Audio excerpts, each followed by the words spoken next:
Dley, Okay. Tell us what happened today.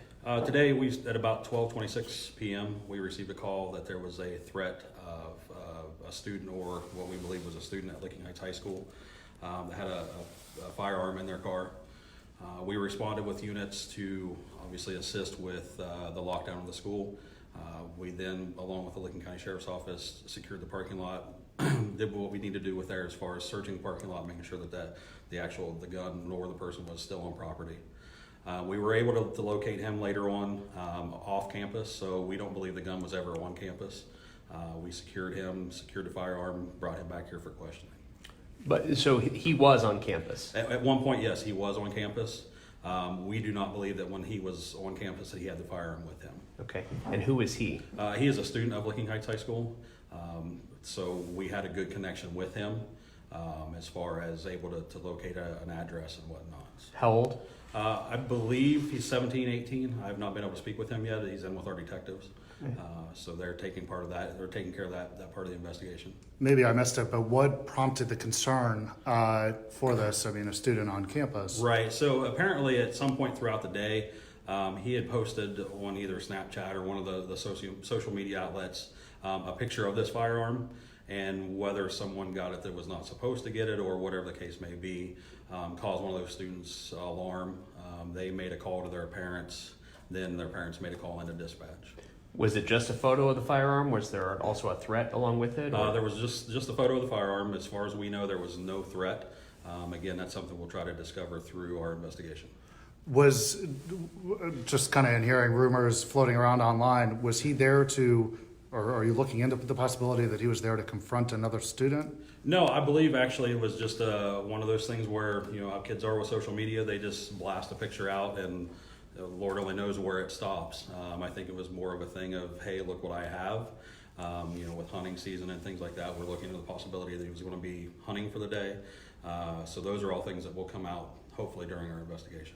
The school, I thought, put out a statement indicating there was a threat. It was toward a specific student. Okay. The one student that we received the picture from, that was specific to us. We have not talked to any of the others that might have been on that social media blast. Okay. So we'll kind of walk back through that to see exactly if it was something that was a mass send. So this was messaged to one student? We believe that it went out to several. So it was one of those mass sends where you just put everybody in a group and send that picture out from there. But that's one of the things that we'll have to talk with him about and talk with potentially some of the other students. I'm sorry, but no individual student or students were threatened? No. And no indication at this point that there was an actual intent. Correct. To do any harm? No, I don't believe there was a threat against the school at all. Okay. So the school went on lockdown, Yes. And we saw tons of parents pulling up to get their kids. Talk about how. So again, with the social media outlets, the information travels fast. Our office received calls that there were shots fired and things like that we can assure the parents there was never any shots fired at the high school. So once that information got out, we got the flood of parents. We kind of contained them a little bit, and what we found worked best for us was allowing 10 parents in at a time. We would dismiss children from that point, and just kind of a revolving system that way, and it seems that it definitely worked out best for everyone. Was it orderly control? Yeah, was there panic? No, we actually stationed officers inside the building with the dismissal area, so that if any of the parents had any questions, we could definitely get to them as soon as we could, and then just try to get everybody in and out orderly. Was the dismissal due to the fact that it was the end of the day? Or? So what it sounded like talking with the principal is they have some students that dismiss essentially a period early. So those kids were the ones that we wanted to service first, and then they got they got the students out on their normal bus routine. Okay. So is there a crime here at this point? There's a couple possibilities we're going to look at. We need to see if it was just sent to a specific person or if it was a mass send, and that would determine whether or not we're going to charge any kind of crime. Ultimately, we'll review it with our county prosecutor and see what their thoughts are on it and go from there. Even if it was a mass send, I mean. Yeah, and that's especially in today's age, the threats and things like that with schools. I know there was one just yesterday. I know our prosecutor's office is taking these very seriously. So ultimately, we'll put it on their shoulders and just give them the information we have and see if they want to pursue it any further.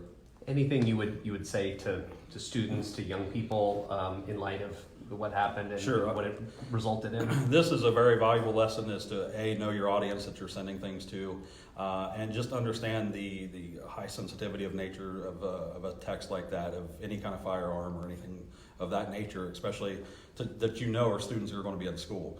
You know that someone's going to be in school and receive it.